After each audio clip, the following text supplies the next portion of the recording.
Vinícius e Yagi. Sara está entrando agora aqui, já vou aproveitar, vou liberar dela também.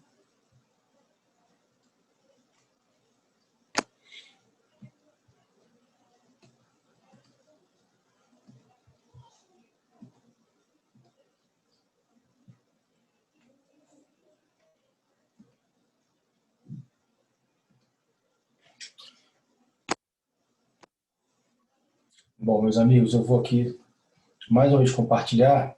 Temária, peço desculpa se eu tirei rápido aquela hora, mas quem quiser printar a tela, tirar foto, fique à vontade. Mas todos vocês receberam como atividade na plataforma do Google, porém atividade, obviamente, sem prazo de entrega, sem nota, enfim. Vamos conversar então sobre a nossa avaliação de semana que vem, no caso, no dia 24 de setembro, que será... Ah, Mara, perfeito, que bom, beleza, tá ótimo. E nós temos a nossa avaliação, então, na próxima quinta-feira que vem, no dia 24, às 19 horas, mas depois que a gente falar exatamente o conteúdo programático, a gente volta a falar sobre como é que será feita a prova, qual é a dinâmica, fiquem tranquilos, porque vocês, acho que somente poucos aqui já tiveram aula comigo, inclusive aula virtual, e acho que raramente algum de vocês teve essa oportunidade de já ter efetuado qualquer avaliação nessa seara virtual. Mas fiquem tranquilos que vocês vão perceber que não terá nenhuma dificuldade e eu vou dar oportunidade de todas as formas para que vocês possam entregar a avaliação, fazer com tranquilidade. A gente vai considerar um tempo a mais do que apenas os 2 tempos de aula. Enfim, vamos já então rapidamente para a nossa revisão. A nossa avaliação, até por questão de ser virtual, desde o semestre passado, eu tive o cuidado de fazer uma prova mais rápida, uma prova mais tranquila. Em que sentido? Prova objetiva, onde vocês não terão que escrever e apenas assinalar, o que, de certa forma, traz para a gente uma vantagem no que tange ao tempo e ainda vantagem até mesmo para você conseguir ter essa facilidade do envio das respostas. Nós vamos conversar no finalzinho da aula. Mas vamos lá. Sobre o nosso conteúdo programático. Vocês já perceberam... Deixa eu ver aqui se alguém falou alguma coisa. Vocês já perceberam aqui nessa página que eu estou compartilhando com vocês que não cairá, por exemplo, liquidação de sentença e também não cairá os títulos executivos extrajudiciais, como também oriundos em uma ação de execução. Por que eu fiz isso? Naturalmente, daria muita confusão no dia da avaliação vocês responderem questões que versassem sobre cumprimento de sentença de obrigação de pagar a quantia certa e execução de título executivo extrajudicial de quantia certa. Isso seria terrível no dia da prova. Eu acho que não é necessidade. Acho que a prova não tem como intuito induzir vocês ao erro. Pelo contrário, a prova tem o intuito de trazer o conteúdo programático que foi debatido em sala de aula e automaticamente testar o conhecimento de vocês, não somente pelas aulas que vocês assistiram e participaram, mas principalmente a capacidade de entendimento de vocês pertinente ao nosso conteúdo. Então, eu optei por fazer dessa forma. E tive até o cuidado aqui, nesse material aqui que eu compartilho com vocês, da gente estabelecer aqui os artigos. Não estou dizendo que todos os artigos irão cair, é porque é impossível. Mas, para efeito de conhecimento, para efeito de estudo, é interessante que vocês tenham tudo anotado, até para que no dia da prova, vocês percebam que a questão, por exemplo, olha, essa questão fala sobre intimação do executado. Já tem aqui, obviamente vocês vão estar com o computador aberto, a consulta será livre, ou vocês imprimam essa folha aí, seja o que for, essa revisão. Olha, intimação do executado, vou lá nos artigos 513 e 514, ou seja, isso dá uma celeridade ao nosso conteúdo programático, automaticamente na prova vocês terão mais facilidade. Então vamos lá. Vamos começar com essa parte de intimação do executado. Bom, o cumprimento de sentença ele começa no título 2, no capítulo 1 do novo Código de Processo Civil. Então, o artigo 513, no caput, ele fala do cumprimento da sentença que será feito por essas regras que, porventura, continuamente nesse dispositivo, nesse capítulo 1, nós iremos abordar. Então, nós temos, na verdade, o parágrafo 1º falando que o cumprimento de sentença pode ser provisório ou definitivo, no caso de pagamento de quantia certa. Enfim, isso genericamente falando, nós já vimos. Agora, relembrando que é importante para a nossa avaliação, e hoje a aula é para isso, para vocês deixarem bem, vamos dizer assim, bem já encaminhado o que vocês terão que estudar, quanto à intimação do devedor, do executado.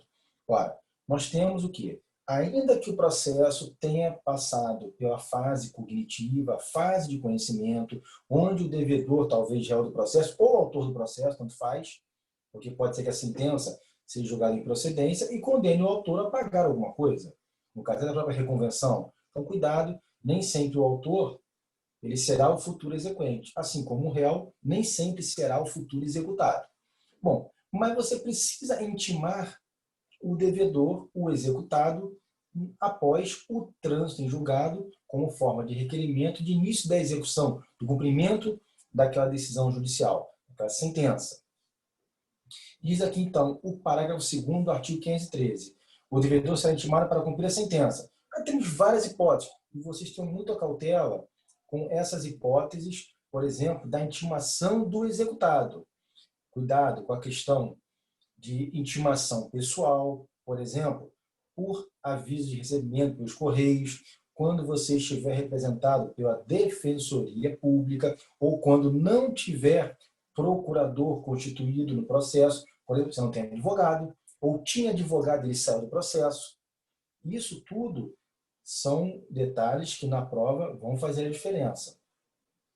Temos o caso dos meios eletrônicos, ainda quando as empresas agora, temos empresas que têm a obrigação de estarem já eletronicamente garantidas no sistema processual, do judiciário, como empresas de direito público, enfim.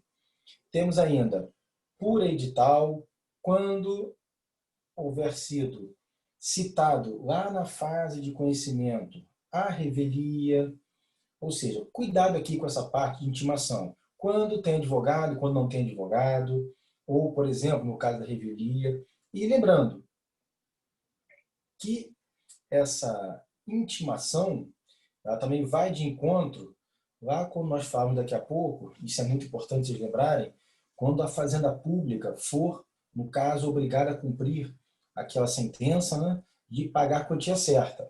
Lembrando que a Fazenda Pública ela será representada judicialmente não pelo prefeito, governador ou pelo próprio presidente da República, mas tão somente pelos seus procuradores, que são chamados representantes judiciais. Vamos falar daqui a pouco sobre isso. Então, nessa parte de intimação, por favor, cuidado com essas hipóteses. Quando tem advogado, quando não tem advogado e o revel. Revel na fase de conhecimento. Perfeito? Então, escrevam isso aí para vocês na hora de estudar, relembrarem das nossas aulas. O segundo tópico que eu trago para vocês é o artigo 515, que trata dos títulos executivos judiciais. Ou seja, você analisando de forma semântica, título judicial, você entende que deva ser uma decisão judicial que originou uma obrigação de cumprimento de alguma coisa, uma determinação ou reconhecimento pelo Poder Judiciário. A gente pode falar, por exemplo, das decisões judiciais, procedência em parte, procedência total, a própria improcedência que condena o autor, por exemplo, a pagar honorários advocatícios ou até mesmo alguma condenação, no caso de uma reconvenção, ter êxito. Temos a decisão homologatória do juiz que reconhece o acordo judicial realizado. Temos, por exemplo, a decisão judicial que reconhece aquele acordo peticionado pelas partes, mas que foi resolvido de forma extrajudicial, ou seja, incisos 1, 2 e 3 do nosso artigo 515 do CPC.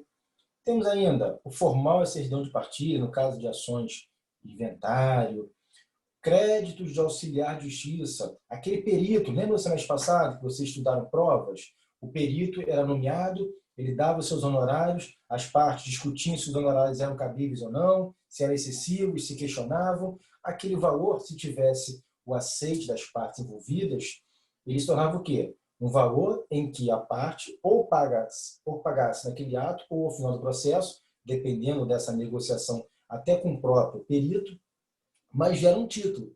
Aquele perito, ele não precisa entrar com uma ação judicial.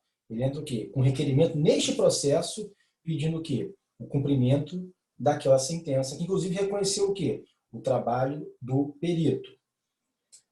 A sentença penal condenatória transitada em julgado, a gente sabe que algumas sentenças penais, elas conseguem trazer aquele crime de dano, né? Onde a pessoa tem responsabilidade, por exemplo. Oi, Robson. Isso, Robson. Vamos ver daqui a pouco. Taurino, intérprete também, muito bem lembrado. Aquele que é chamado para o processo para, por exemplo, traduzir, né, aquela parte que não fala a nossa língua. Muito bem, perfeito. Também se torna um auxiliar, ainda que provisório da justiça. Robson, no caso da Fazenda Pública, vamos repetir daqui a pouquinho, mas exatamente isso. Quem deverá ser intimado é o procurador, no caso, na pessoa do procurador-geral do Estado, município ou do advogado-geral da União, sempre. A gente vai chegar daqui a pouco, vamos falar sobre isso, principalmente na execução contra a Fazenda Pública, lá no artigo 535. Esse artigo deve ser bem levado para a prova, Rosa, pode anotar aí. E aí temos ainda a sentença arbitral, que é da inserção no artigo 515, considerando ela como título executivo judicial. Ora, se a arbitragem é um procedimento extrajudicial, onde aquelas pessoas envolvidas numa relação contratual em que possa ser arbitragem aplicada como cláusula, e aquele árbitro profere uma decisão, mas não é uma decisão judicial, olha que interessante, aquela decisão do árbitro é passível de exigibilidade na justiça, tendo o quê? Tendo força de título executivo judicial. Então, cuidado com a sentença arbitral e a nossa avaliação, porque certamente vai ter alguma questão que envolva essa modalidade de título executivo judicial. Decisão interlocutória estrangeira, não, isso aí vocês já viram. Sentença estrangeira homologada pelo STJ, uma decisão de outro Estado, como digo, outra nação, e que precisa passar pelo crivo do nosso STJ quanto ao controle, né, do texto constitucional, ou se aquela decisão realmente ela está compatível com a nossa Constituição Federal, nossa Carta Magna, e aí sim ela terá efeito aqui no Brasil. E tem efeito de título executivo judicial após o quê? Após o STJ homologar, por exemplo, um divórcio feito no exterior. Enfim. Continuando aqui, para a gente não perder muito tempo, aí sim vamos para o mais importante do nosso semestre, que é o cumprimento de sentença, agora sim, nessas, falando 4, mas 6 modalidades. A primeira, obrigação de pagamento de quantia certa, aquela mais comum. A segunda, a obrigação de prestação de alimentos pelo procedimento especial. A terceira, a obrigação de pagamento de quantia certa pela Fazenda Pública. E a última, que eu digo que pode ser uma ou 3, que é a obrigação de fazer, não fazer ou de entregar coisa. E aí vamos lá, já começando no artigo 520, que traz o quê? A exigibilidade, o cumprimento de uma sentença que obriga e que reconhece o quê? A exigibilidade de um título judicial de pagamento de quantia certa. Bom, esse cumprimento, ele corre, obviamente, sempre por iniciativa e total responsabilidade do credor, do exequente. E a sentença, ela, na verdade, visa o quê? A obrigar alguém a pagar alguma coisa. Bom, e aí nós temos a possibilidade, né, por esse reconhecimento de pagamento de quantia certa, e para a nossa avaliação, deixa eu lembrar aqui rapidamente a nossa, como é que está a prova, para não induzir vocês ao erro.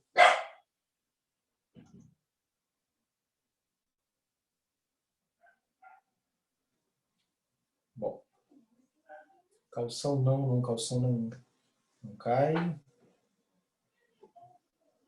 Cumprimento, requerimento ao juízo também não.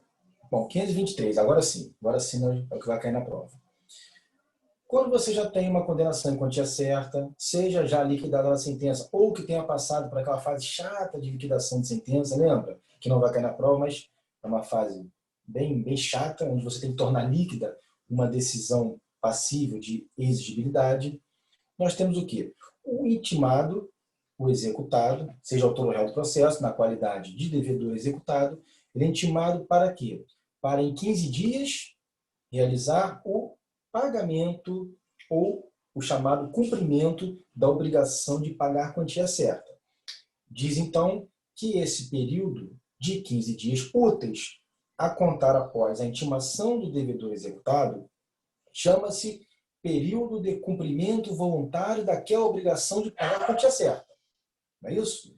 E aí nós temos aqui, claro, que esse pagamento acrescido de custos, se tiver custas inseridas naquele título. Agora vamos lá, o parágrafo 1º do 523. Olha o que diz aqui.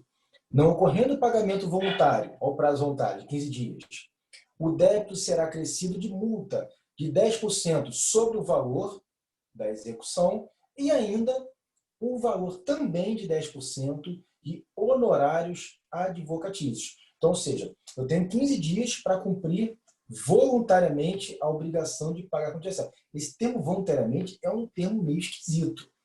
E se você é obrigado a pagar após a intimação, por que voluntário? Voluntário seria você ir lá, emitir uma guia judicial e pagar. Não, aqui diz, bom, não vamos discordar da nossa lei máxima processual civil. E aí, então, não pagando dias... Oi? Na verdade, o cumprimento voluntário, na verdade, ele está previsto lá no 5.2, né? Que fala, lícito ao réu, antes para o cumprimento de sentença, comparecido, oferecer em pagamento o valor que entende devido. Que seria o voluntário, né? Antes de ser intimado, vai lá e paga. Esse é o voluntário. O outro é uma nomenclatura Exato. Que é incongruente com o fato que se você precisa ser intimado, então não é voluntário. Você está pagando Exato. Porque sabe que se não pagar em 15 dias, sofrerá a coerção de quê? De imposição de multa 10% e multa de mais 10% de honorários. Então, realmente, eu não consigo entender esse texto do CPC até hoje. É estranho mesmo. Mas, enfim, aqui diz o CPC, não ocorrendo pagamento voluntário, a gente não pode discordar do que a lei ordinária federal nos impõe. Mas a gente registra aqui o nosso inconformismo. Bom, e aí então eu sei que não pagando em 15 dias úteis, começa a contar do 16º em diante o quê? Multa de 10% de honorários, perdão, multa de 10% sobre o valor da causa e ainda 10% de honorários sobre também o valor da causa. Agora vamos lá. Imagine que eu pague parcialmente. A dívida é 10 mil, eu pago 5. Oi? Na verdade, o valor da condenação, o valor da causa, o valor da condenação, né, que seria o mais correto. Sim, o valor da causa que eu... Não, deixa eu explicar. Porque às vezes você, o valor da causa R$3.000 e quando você liquida, você vê que é mais do que aquilo ou menos do que aquilo que você colocou no valor da causa, né? Porque às vezes causas que você não consegue calcular exatamente. A gente fala esse termo. A gente fala esse termo. Quando você faz o requerimento da execução de pagamento de quantia certa, você tem que fazer uma planilha. Tem que fazer uma planilha demonstrativa. Se não tiver liquidado, tem que fazer liquidação. Então, qual o valor daquela causa que você está, na verdade, executando? Por isso que a gente usa esse termo. Mas existe o valor da causa da petição inicial e existe o valor da condenação à sentença. Mas na execução, a gente tem o quê? aquela planilha que é obrigatória pelo 520 ao exequente estabelecer. E por isso que a gente fala, o valor daquela causa, na verdade, agora na execução, já com a consolidação pela planilha. Se não tiver planilha, inclusive, a execução, o cumprimento de sentença nem é iniciado. Bom, vamos lá então. Entendi sua remissão. Eu pagando parcialmente, é óbvio que o CPC não seria injusto de aplicar tanto a multa de 10% sobre o valor aí que o executado está sofrendo, bem como a multa de 10%, os 10% de honorários advogatícios sobre a totalidade. Havendo pagamento parcial, o saldo remanescente, ou seja, aquela dívida remanescente, é que terá incidência tanto da multa de 10%, quanto que dos 10% de honorários advocatícios, conforme aqui o parágrafo 2º. Deixa eu ver aqui outra questão.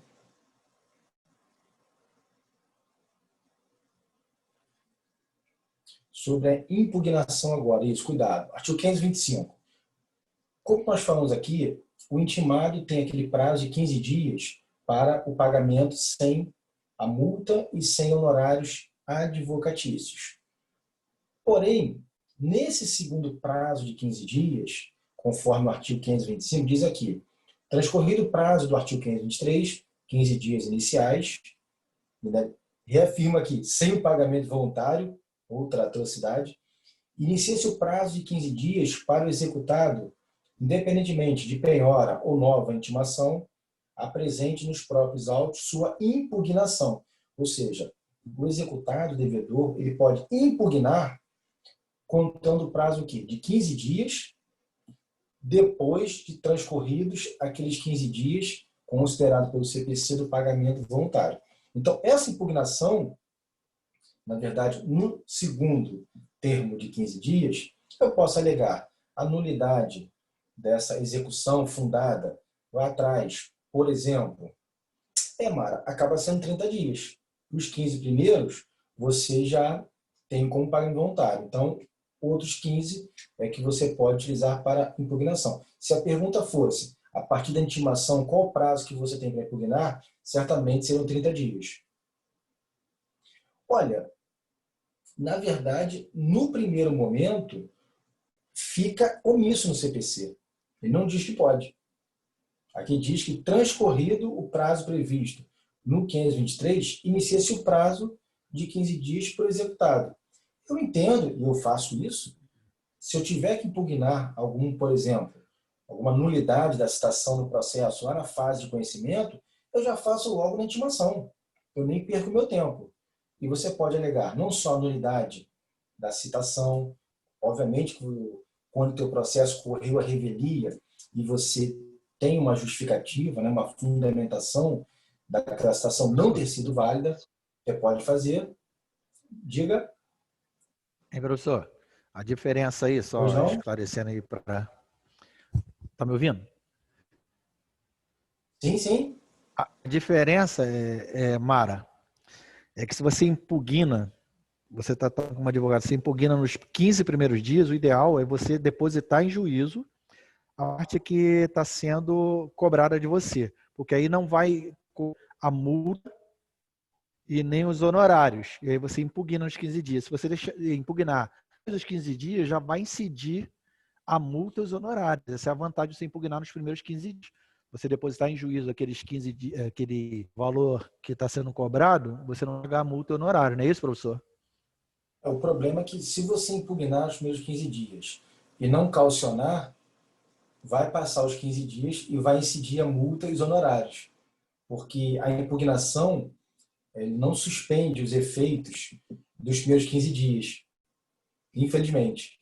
Então, o ideal é você impugnar fazendo um depósito caução. Para caso você tenha êxito, você recebe de volta. É complicado isso, porque você forma cumprir a obrigação para manifestar. Isso é um grande erro. Mais à frente, os embargos do devedor executado está nos dando essa possibilidade. Então, assim, é melhor nos primeiros 15 dias, mas sem impugnação tiver fundamentação e os não acolher, passados aqueles 15 dias que não são suspensos pela interposição dessa impugnação, você acaba o quê? Sofrendo o mesmo dano que eu digo de pagar 10% de multa e 10% de honorários advocatícios. Realmente é complicado.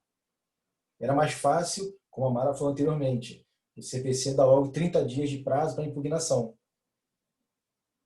Mas lembrando, se a impugnação estiver correta, a incidência da multa e de honorários não vai ter efeito.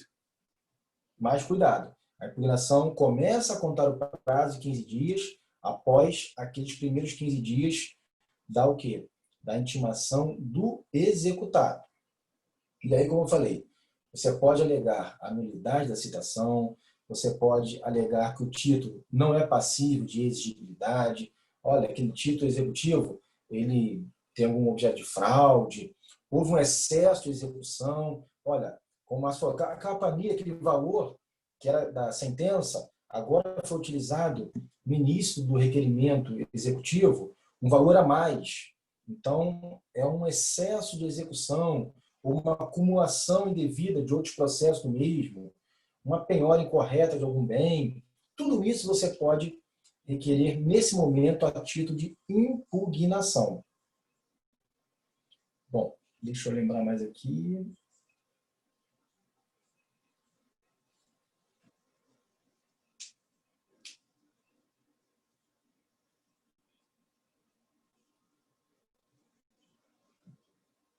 Isso é mais ou menos isso aí que vocês devem tomar mais nota na nossa avaliação.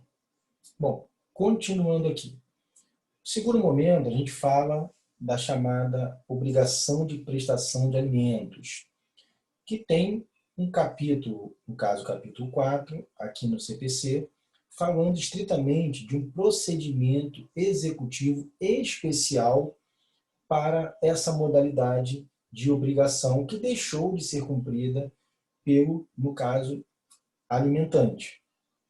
E aí, quando você faz um procedimento especial, o artigo 528 caput, ele já define que o juiz, a requerimento do exequente, de quem tem o crédito, seja na pessoa do próprio alimentado ou do seu representante legal, que é muito comum quando se trata de menores representados pelo seu genitor ou por sua genitora, esse ato de intimação, ele concede um prazo apenas de 3 dias.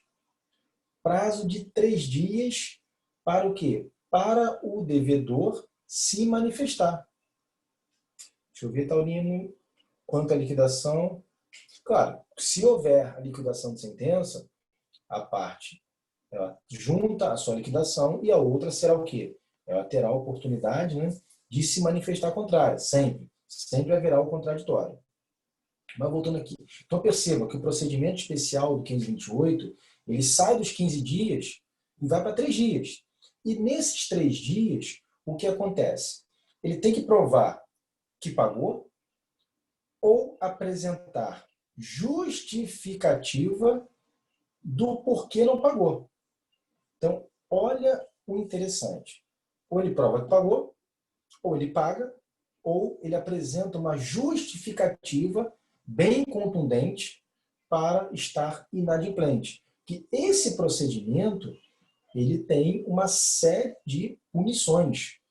Por isso ele chama-se procedimento especial de prestação alimentícia. E por isso que o CPC ele induz logo o requerente e o exequente a no máximo 3 parcelas. Porque para evitar que existam o quê? Várias parcelas que estejam lá somadas, enquanto o credor do alimentos, né, que é a pessoa que o Estado está tutelando nesse momento o maior interesse, que é uma verba de natureza alimentar para a subsistência daquele alimentado.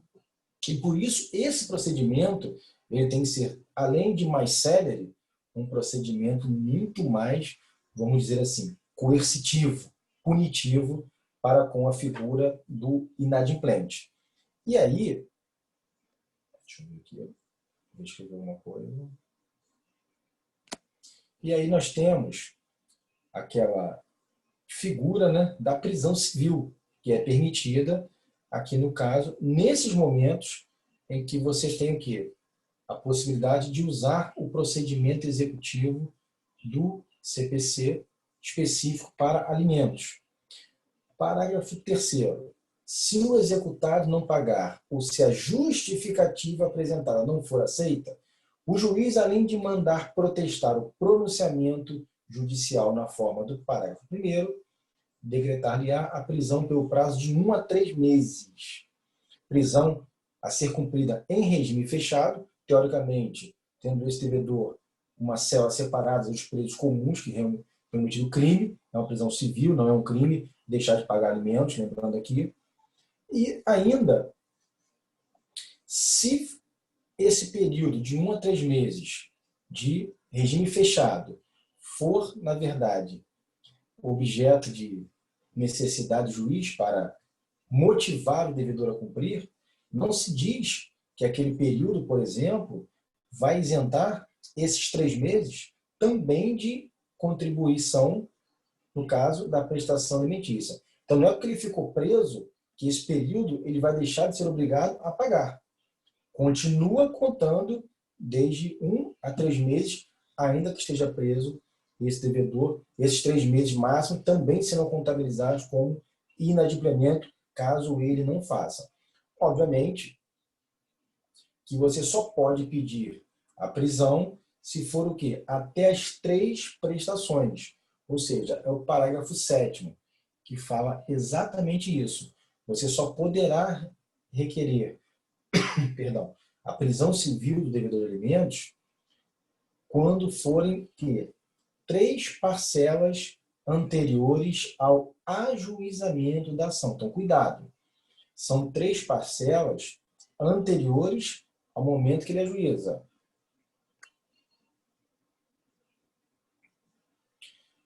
Vamos lá. Em relação ao valor, é o valor total ou paga uma porcentagem? Não, é o valor total. Obviamente, o valor da dívida tem que ser cumprido. Ele não pode pagar um percentual.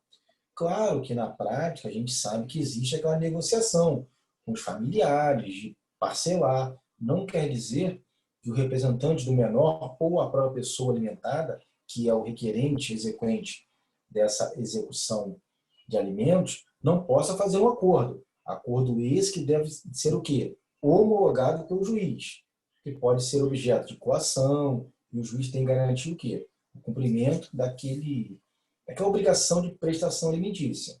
Então, cuidado. Ah, Rodrigo, mas se forem 10 parcelas?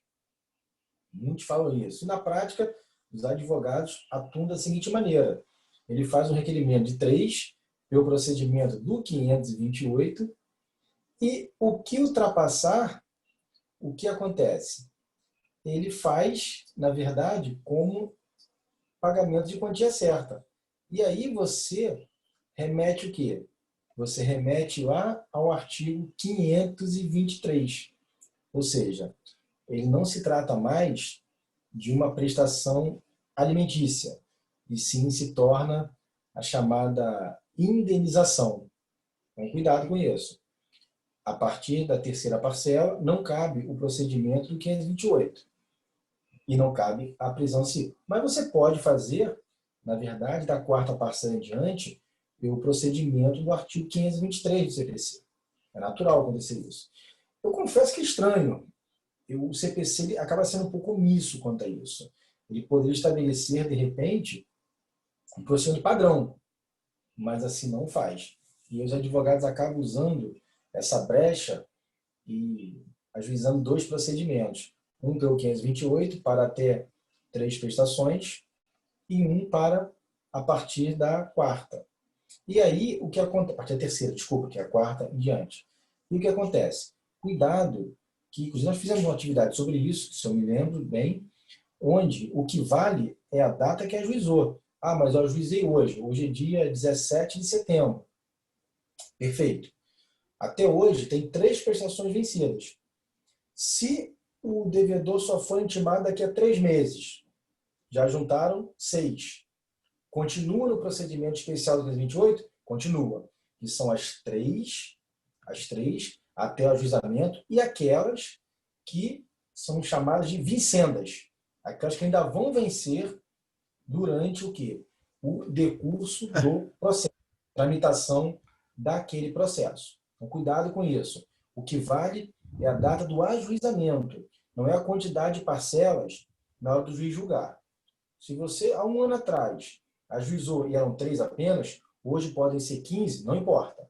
É a data do ajuizamento, conforme diz aqui, na verdade, o próprio artigo 528 caput aqui do Professor, nosso... Oi? qual seria a vantagem de você utilizar os dois procedimentos, do 528 e 23? Qual seria a vantagem na prática? Simples. O 528 você tem a possibilidade de prisão. E como você não Mesmo pode pedir tudo... passando, mesmo Oi? de mais de 3, mesmo passando de mais de 3 parcelas, aí não estaria vedado pelo artigo 7º? Não, não. Parágrafo 7º, desculpa, parágrafo 7º do artigo? Não, não, não. Você faz um procedimento só com as 3 prestações e ele será julgado. E um outro procedimento da quarta parcela em diante, que vai demorar mais. Entendeu? Parece estranho. Tem que Sim, compreender melhor isso aí. na verdade, é uma falha do CPC. Se você falar para mim, Rodrigo, isso é ético, eu acho que não. Não é. Mas advogados fazem. E dá certo. Essa é a verdade. Claro que você não pode, por exemplo, requerer o juiz da prisão pela quarta passar em diante. Aquele procedimento vai demorar como demoraria, por exemplo, aquela intimação em 15 dias, mais 15 dias com multa e honorários, impugnação. Já esse do 528, você faz o quê? Você força o cara a pagar. E mais, quando você faz isso, você normalmente junta os 2 requerimentos e faz um acordo. É por isso que os advogados fazem dessa forma. Se você faz, tem 6 parcelas, vou fazer só pelo 523. Você vai motivar o cara realmente a pagar? Não. E é por isso que os advogados que atuam nessa área de família têm esse hábito. Utilizam o 528 e o 523 para forçar o devedor a cumprir ou oferecer um acordo, para dar celeridade como resposta até para os seus clientes que estão precisando receber aquele valor para se alimentar. É por isso. Então, Mas então independente da idade de parcelas que o devedor tem de alimentos, cabe essa prisão aí. É isso que eu entendi? sim, desde que você use 2 procedimentos. Para pedir, tem que utilizar o 528 para Isso, requerer ao juiz a prisão. exatamente. Vou te dar um exemplo aqui. Sim. Eu estou até fazendo uma defesa num processo sobre isso. O meu cliente, eu entrei agora no meio do processo, já quase em fase de execução, estou mais fazendo um acordo do que atuando, e o advogado da parte autora, que é a ex-esposa dele, o que que fez? Ele fez um requerimento do 528, alegando 5 prestações vencidas na época do ajuizamento. Fora as que perduram até hoje. Processo meio complexo. Conclusão. A ex-esposa fez requerimento em nome dela e dos 2 filhos. Ou seja, tendo menor, o Ministério Público se manifesta. O juiz, então, encaminhou o processo ao Ministério Público. Olha, é que infelizmente o processo corre em segredo de justiça, nesse caso. Eu não posso nem pegar e tirar os nomes, que é uma infração ética gravíssima que eu estaria cometendo. Mas vocês têm que ver o parecer do Ministério Público para o advogado do autor, da exequente. Olha, o Ministério Público só faltou mandar voltar a estudar de novo, informando que não há cabimento de 5 parcelas, 6 parcelas, 7, na data do ajuizamento da ação, do requerimento executivo, desculpe, pelo 528. E o cara insistindo. Mas assim, uma vergonha. Quando eu li esse parecer, eu comecei a rir.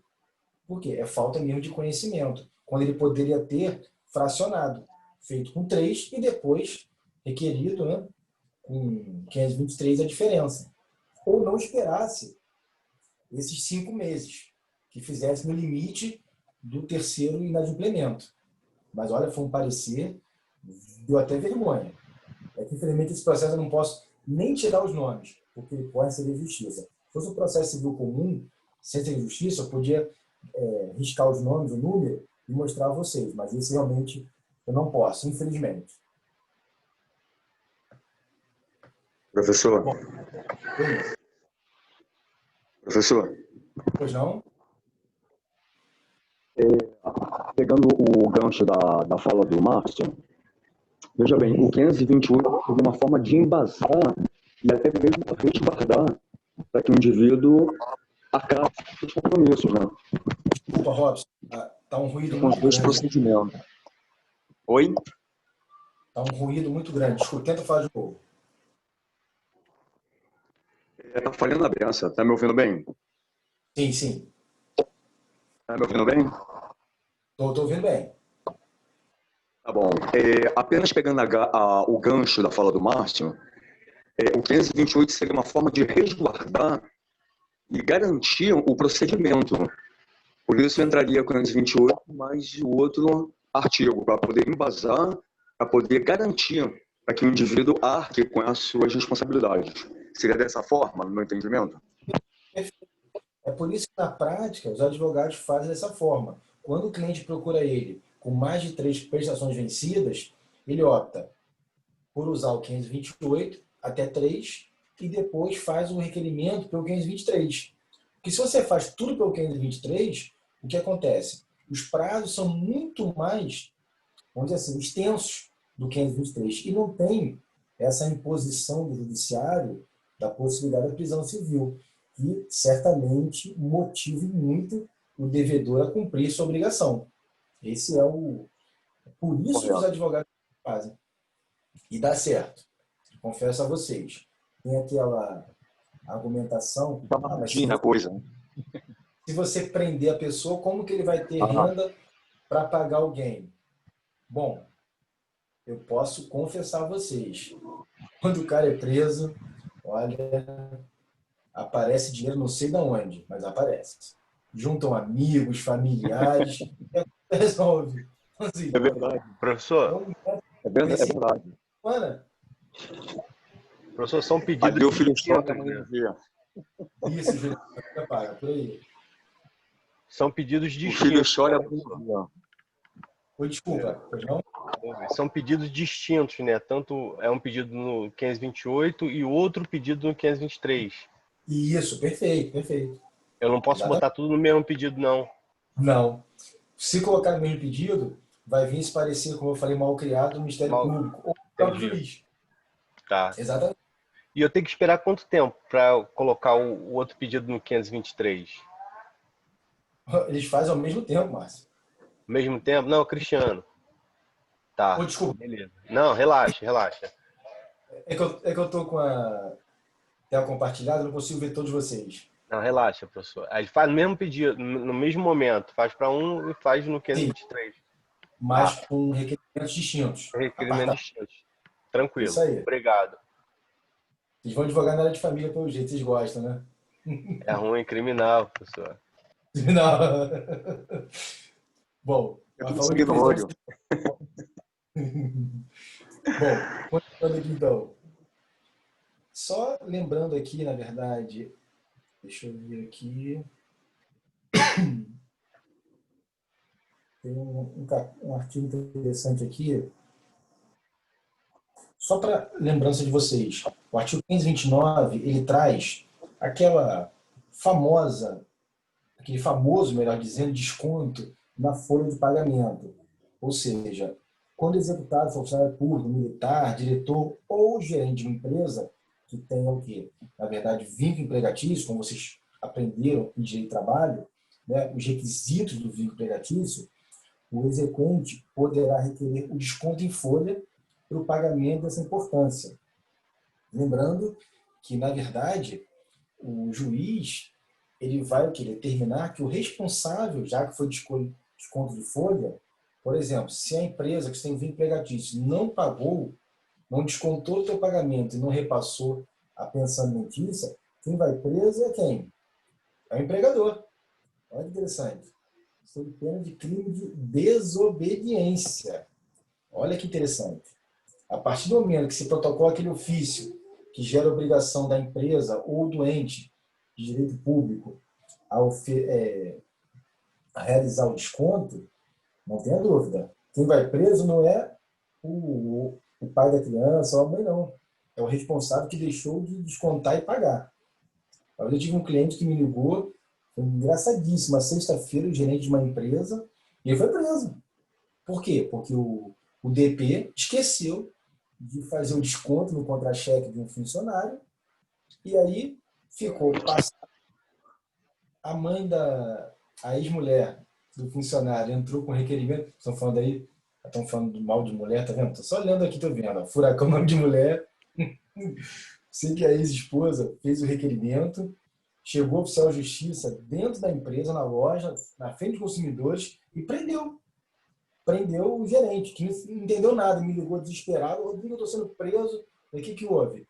Ah, é um mandado de prisão, mas de quê? Aí ele falou, não, é vara de família. Eu falei, bom, já sei o que aconteceu. Tem algum funcionário que paga a pensão diretamente descontado no colégio? Ah, tem. Deixa eu falar com o DP. Quando eu falei com a responsável pelo DP, eles esqueceram que quem foi preso foi o gerente. O empregador não estava na empresa, e vocês viram isso no trabalho, que a função de gerente, ele, na verdade, cargo de confiança, ele é a pessoa do empregador na ausência do mesmo. Ele representa a empresa. Então, cargo de gerência, cargo de responsabilidade, de confiança, ele foi preso. Deu uma confusão danada. A empresa, depois, a gente emitiu a guia no processo judicial para a realização do pagamento, aí conseguiu a expedição do alvará de soltura. Olha, mas foi uma experiência terrível para aquele gerente. Segundo nossos colegas, né, o Furacão, com o nome da ex-esposa dele, a esposa dele não, né? A esposa dos outros ainda. Ainda foi preso por dívida dos outros que ele era responsável. Enfim, é bem interessante. Só a título de lembrança mesmo, não queria deixar de falar. Agora vamos lá.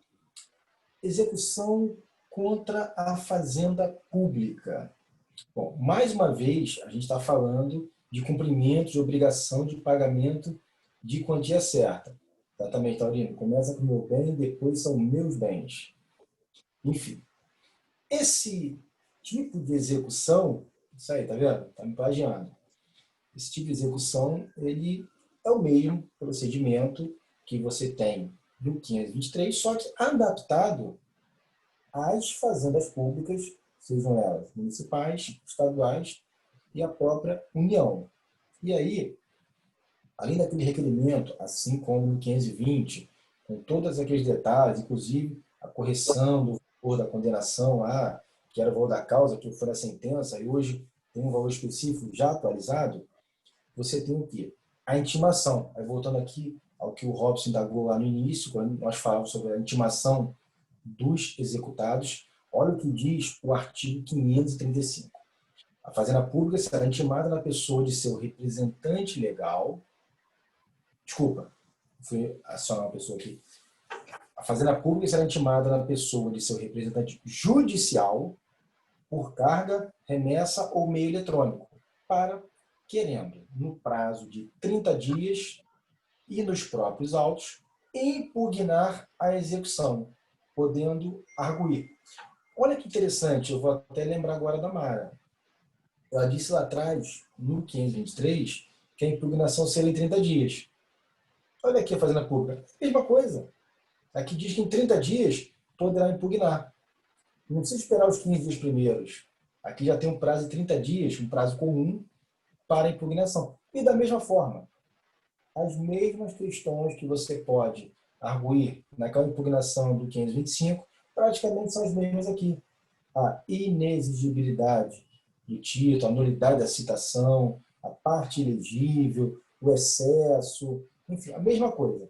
Você trata lá no 525, você trata aqui na impugnação, sendo que aqui faz 30 dias após a intimação. Lá você começa a contar o prazo de 15 dias, após os 15 dias do cumprimento voluntário.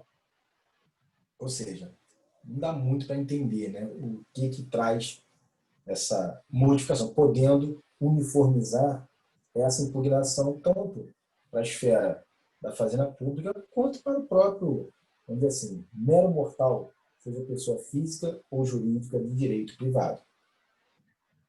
Então, vamos lá. Nós temos aí as chamadas precatórias, né? Chamadas RPV, chamam de RPVs também, não é isso? Onde você tem, na verdade, a possibilidade de receber com mais rapidez, por exemplo, quando for requisição de pequeno valor e, na esfera federal, ele não excede a 60 salários mínimos. E, na esfera estadual e municipal, de acordo com a legislação orgânica, seja do município ou até mesmo do Estado, podem ser objeto de alteração. Então, na verdade, quando for precatória, Rodrigo, qual é o prazo de pagamento da precatória? Olha, a resposta não é nada boa. A resposta, na verdade, deixa eu só finalizar aqui o...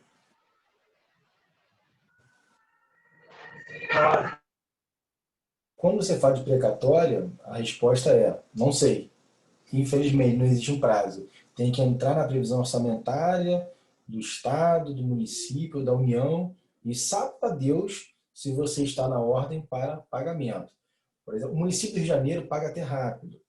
A União paga agora. O Estado do Rio de Janeiro, tenho amigos que estão com processos para receber precatória já há 15 anos, dependendo do valor daquele montante. Municípios do Rio de Janeiro, por exemplo, a gente sabe aí que valores que excedem, né, o RPV, por exemplo, eles levam em média 5 anos, no mínimo, para serem cumpridos. Isso tendo um otimismo, até uma sorte. Mas, enfim, é a regra. E quando for RPV, aí é a coisa mais séria. O RPV tem previsão aqui no parágrafo 3º do inciso 2. A requisição de pequeno valor ela tem que ser cumprida em até 2 meses contados da entrega da requisição, não é isso? E aí, então, essa entrega da requisição, após 2 meses, tem que ser paga, cumprida, o quê? Em até 2 meses, na agência bancária oficial do governo, seja a Caixa Econômica ou o Banco do Brasil, mais próxima da residência do exequente.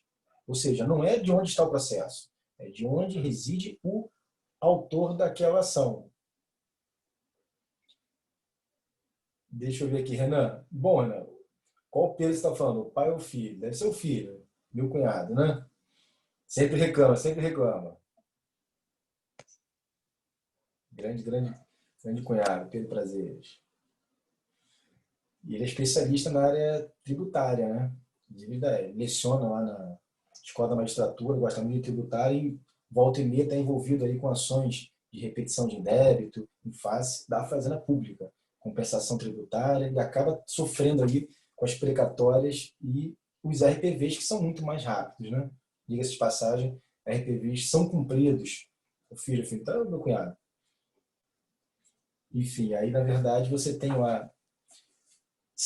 Olha, Juliane, o RPV eu não recomendo ninguém vender, pela praticidade até 2 meses. Agora, precatória, vocês têm aí muitas empresas, até escritórios de advocacia, que trabalham com isso, de comprar precatórias. Mas claro que eles pagam um valor bem abaixo. Normalmente eles pagam 70%, isso, precatório. Eles pagam 70% do valor do precatório. E ainda que espere alguns anos, eles têm isso como forma de girar dinheiro, ter um investimento para receber depois. Às vezes pagam 70%, às vezes pagam 60%, 50%. A pessoa quer receber logo. E às vezes é até interessante, porque receber metade do valor agora, se você aplicar esse valor, daqui a 10 anos, valerá muito mais. Olha, Cristiano, corre sim, mas é aquela atualização que não compensa. É melhor você pegar o dinheiro agora e investir numa aplicação financeira. Não é TR, não. A taxa referencial realmente. E isso, Alex, Não, perfeito. a IPCA é. Muitas empresas. Desculpa, professor, interrompê-lo. Oi, desculpa. Mas continua, desculpa. Então, vai, continua. E for a taxa referencial. A taxa referencial é uma vergonha, né, Márcio? Que é a questão do fundo de garantia, que é irrisório. Agora, Sim. não sei quem foi que falou, deixa eu ver quem falou, da questão de você abater dívida de empresas. Alex, exatamente, Alex. Quando a empresa, por exemplo, tem uma dívida com o Estado, né? O que ela faz? Às vezes a empresa tem dívida tributária de 2 milhões de reais com a Receita Federal aí, seja, imposto de renda. O que ela faz?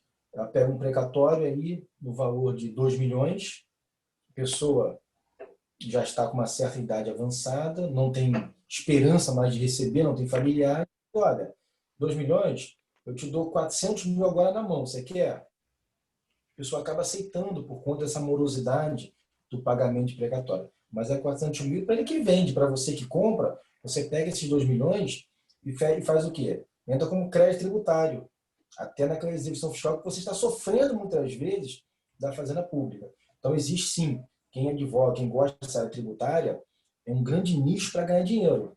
Essa compra de precatórias, até mesmo com forma ou de compensação tributária ou de amortização de dívida fiscal de empresas em execuções fiscais. Interessante isso.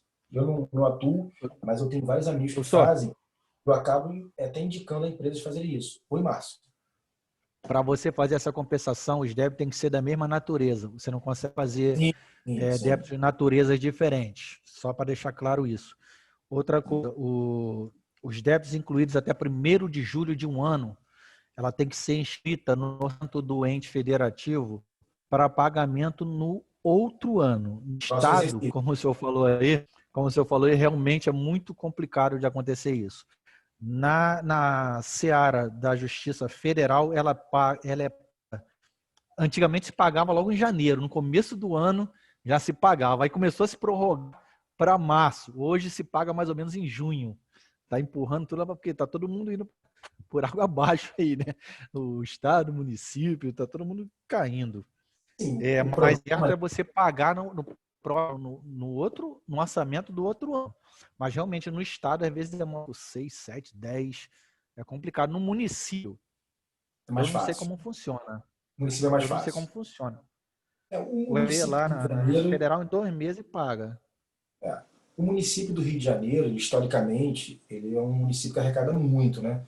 Muitas vezes, a gente viu aí várias gestões de prefeitos, governadores que tinham uma relação boa, muitas vezes foi muito natural o município emprestar dinheiro para o Estado. Isso é muito comum acontecer na história.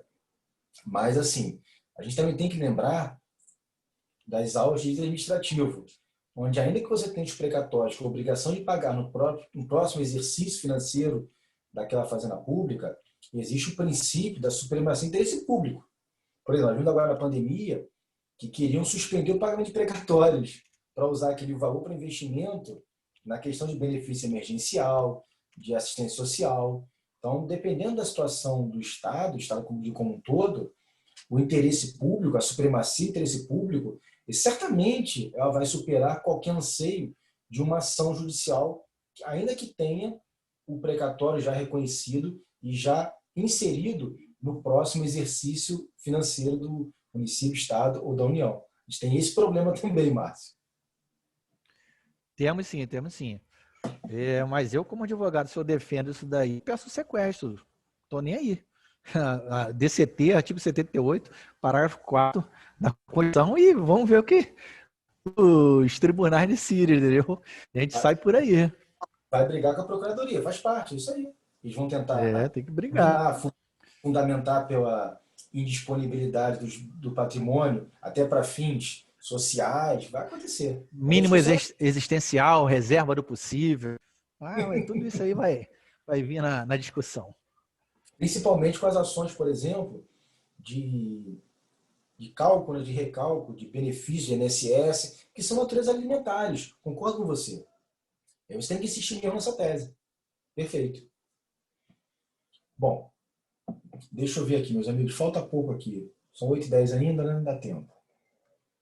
Nós temos aqui, então, depois da fazenda pública, a obrigação de fazer, não fazer e entrega de coisa. Então, rapidamente, para vocês terem cuidado quando se tratar dessa modalidade, que são 3, na verdade, fazer, não fazer ou entrega de coisa, vocês tenham cuidado pela questão deixa eu lembrar aqui.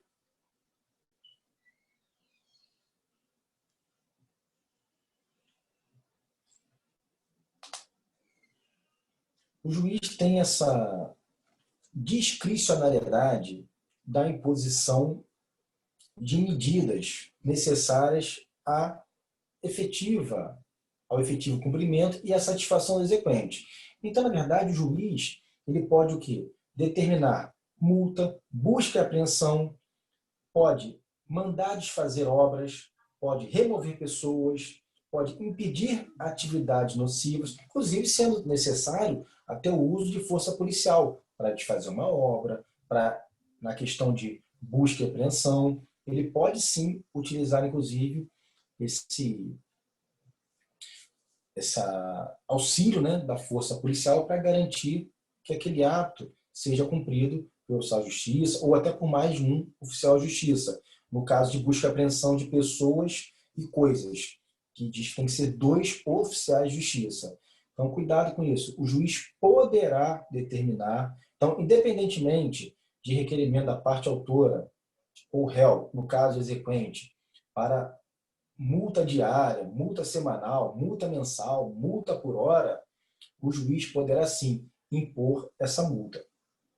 Agora, essa multa, na verdade, ela pode, mesmo sendo independente do requerimento da parte interessada, da parte exequente, ela pode, seja em tutela provisória, de urgência ou evidência, ou no cumprimento definitivo da sentença, você tem o quê?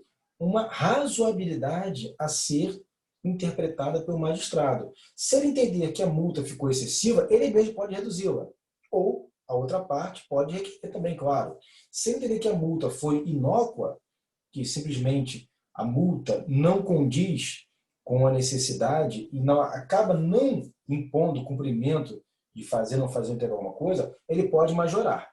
Isso independentemente da parte ou das partes requererem executar exequente, o juiz tem essa possibilidade de ofício ou a requerimento das partes. E o valor, obviamente, dessa multa não vai para o Estado.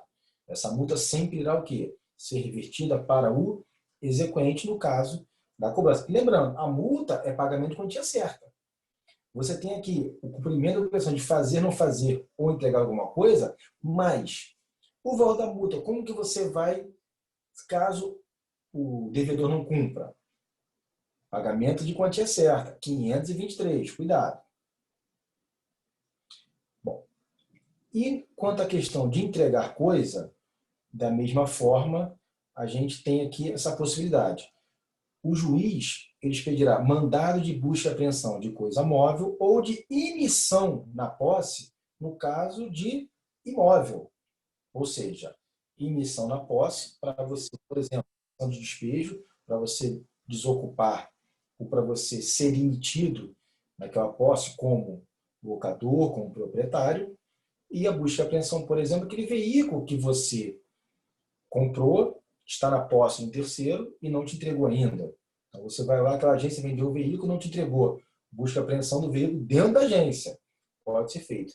E ainda, para a gente finalizar aqui, e cuidado com isso, benfeitorias. Que quando você entrega a coisa, pode ser alguma coisa que, através de um contrato de locação, ficou à sua disposição.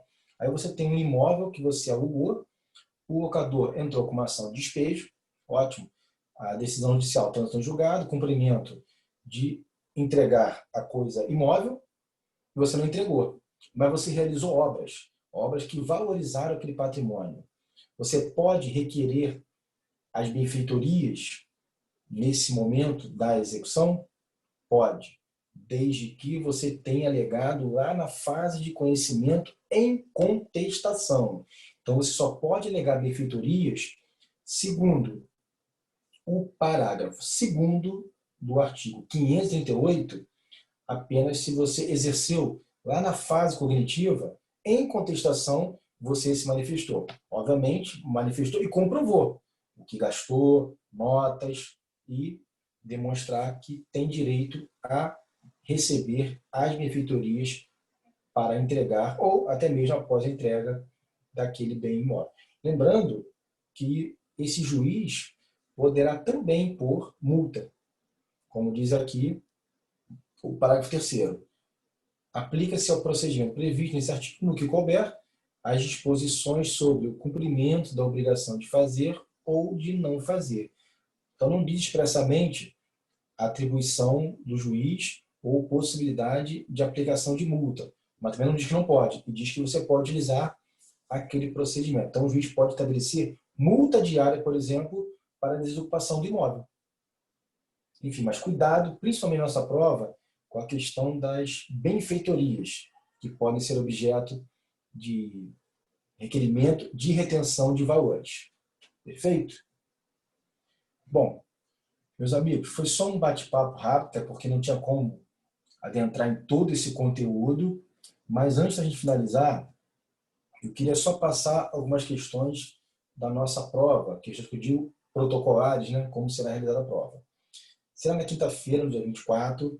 Nesse mesmo dia, eu também estarei aplicando prova para o 8º período, que eu vou agora, às 8h40. Mas eu deixarei vocês, eu permitirei vocês, eu faço isso com todas as turmas, ao invés da prova ser das 19 horas às 8h20, vocês poderão fazer das 19 às 22 horas. Até porque vocês teriam 2 tempos comigo na sexta-feira. Não é nada injusto vocês terem 4 tempos para fazer a prova com mais tranquilidade. Como será realizada a prova? Ela será uma atividade no Google Classroom. Vocês receberão uma prova em PDF, da mesma forma que vocês receberiam em sala de aula presencial, uma prova impressa, será uma prova naquele formato lá no Google Classroom. Como que vocês vão me devolver? Como será uma prova objetiva, múltipla escolha, vocês não precisam tirar foto para devolver a prova. Na própria atividade, na resposta, você pode escrever as respostas apenas. Questão 1, letra A. 2, letra C. 3, letra D. E podem responder somente o quê? Como se fosse um cartão-resposta, sem necessidade de até devolver a prova. Mas lembrando que tem aquela opção no Google Classroom de devolver. Quando vocês não devolvem, aparece para mim que vocês não fizeram a prova. Quando vocês colocam devolve, eu vi que vocês fizeram.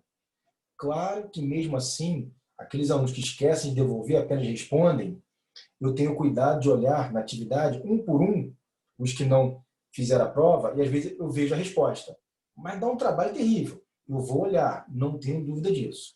Mas, para título de segurança de vocês, sempre clique em devolver, depois de responder. É como se a avaliação fosse devolvida por vocês. Então, não precisa tirar foto, imprimir a prova ou modificar a prova e entregar. Só entregar as respostas. Até que vai ficar consignado dentro daquela atividade. Não tem perigo. Bom, mas a gente sabe que no dia da prova acontecem muitos imprevistos. Não é isso? Faz parte. Eu vou estar com vocês online, tá? Eu vou tentar ficar... E, Renan, facilita. Até porque eu vi a turma de vocês não tem esse problema. No semestre passado, eu tinha muitas turmas que o pessoal botava apelido. E aquilo dá um trabalho para a gente saber quem é que entregou aquela prova, terrível. Mas é importante. Isso, inclusive, Renan, vai vir como orientação na prova de vocês. Nome completo, matrícula e turma. Ponto. Eu venho lá como orientação no dia da prova. Tem todo um cabeçário para vocês preencherem, para vocês não terem dúvidas. Mas assim, falando aqui dos problemas técnicos, acontece. 19, 22. Rodrigo, me deu problema, eu te entreguei 10 e 10. Claro, acontece. Rodrigo, fiquei sem luz em casa. Acontece. A gente vai dar um jeito. Agora, nós temos um e-mail também, que mandar pelo meu e-mail ou mandar pelo Classroom é a mesma coisa. Mas eu vou estar com vocês também online aqui no Zoom. Vou manter a plataforma aqui aberta. E aí, caso vocês entendam necessários, eu também me disponibilizo com todas as turmas, fiquem muito à vontade, no dia da prova, se quiserem me incluir, se vocês têm grupo do WhatsApp da turma, podem me incluir, que eu fico ali até respondendo vocês. Teve turma que eu já, no dia da prova, por problemas de alunos, eu recebi até de resposta por WhatsApp, para facilitar. Então, fiquem tranquilos que ninguém deixará de entregar a prova. seja por problema técnico. Teve uma prova que o aluno ficou sem luz, me ligou, e foi falando as questões, eu fui anotando, eu mandei a mensagem para ele de volta para ele confirmar, aí depois ele confirmou e tá ok, então entregue a prova. Não se preocupem não, todo mundo vai entregar a prova. E fica aí. Se preferir no dia, Rodrigo, entre no grupo do WhatsApp com a gente. Eu entro, não tem problema. Fiquem tranquilos. Combinado? Fechado, então? Bom, amanhã, na verdade, nós teríamos aula, né? Mas eu vou apenas cumprir o protocolo, vou entrar aqui no horário e quem tiver que não compareceu hoje, amanhã eu faço alguma explanação rápida. Isso. Robson, de 19 às 22 com tranquilidade. Não se preocupe. Aí amanhã, quem não assistiu hoje, quem já assistiu, fica à vontade amanhã, será a mesma coisa. Eu vou estar aqui com os alunos que não puderam participar hoje. Perfeito? Combinado, meus amigos? Então, até semana que vem. Vai dar tudo certo, fiquem tranquilos. Daqui a pouco vão torcer para o Mengão, não esqueçam. Hoje é dia de Libertadores. A camisa já está pronta aqui me esperando para mais tarde. Grande abraço a todos, fiquem com Deus. Só, Oi, uma Cristiano. dúvida. O Claro. Moro fez uma nova inscrição no OAB, ele fez prova? É. Ele teve que fazer prova? O que acontece? O Moro, antes dele ser juiz, ele já tinha realizado o exame da OAB. E o que acontece? Como ele já tinha realizado o exame da OAB, você tem uma certidão de aprovação. Aquela certidão não prescreve. Você pode terminar sua faculdade, fazer a prova da OAB, você foi aprovado. Você pede a emissão de uma certidão de aprovação no exame. A OAB emite e você guarda com você. Essa certidão não prescreve. Aí você passa no concurso público, fica 30 anos trabalhando, aposenta. Quando você aposentar, você vem na OAB com aquela certidão e dá entrada na sua carteira. Ela não prescreve. Bacana, legal. Obrigado. Falou? Então, meus amigos, Obrigado. forte abraço a todos, fiquem com Deus. Qualquer coisa, dúvida, é só chamar. Abraços. Um abraço, boa noite. Boa noite.